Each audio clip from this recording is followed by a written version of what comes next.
Salyan rayon Heydər Əliyev adına meydanda şanlı zəfərimizin 5-ci il dönümünə həsr olunan təntənəli bədi musiqili bayram tədbiri keçirilib. Tədbirdə Salyan rayon İcra Hakimiyyətinin başçısı Rüstəm Xəlilov, hüquq mühafizə orqanlarının rəhbərləri, millət vəkilləri, şəhid ailələrinin üzvləri, qazilər, rayon ictimaiyyətinin nümayəndələri və qonaqlar iştirak edib. Bayram tədbiri Azərbaycanın dövlət himninin səsləndirilməsi ilə başlayıb. Milli qürurun, şərəfin, ləyaqətin zəfər çaldığı bu tarixi günə həsr olunan konsertdə Respublikanın tanınmış mədəniyyət, incəsənət xadimlərinin və Mədəniyyət Mərkəzinin öz fəaliyyət kollektivlərinin ifasında vətənpərvərlik, qələbə havalı musiqilər səsləndirilib.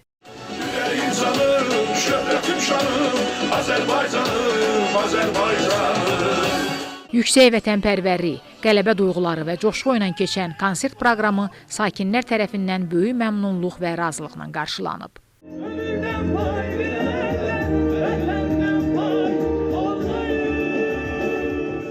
Azərbaycan xalqı olaraq Zəfər gününü qeyd edirik. Bu qələbənin qazanılmasında ilk növbədə şəhidlərimizə borcluyuq.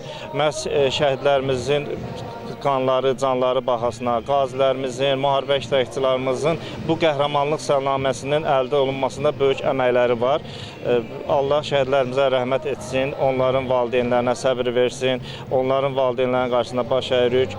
Həqiqətən bizim xalqımız sevinç, şad günləri keçirməyə layiqdir. Arzu edirəm ki, ölkəmizin başını bir də qara buludlar almasın.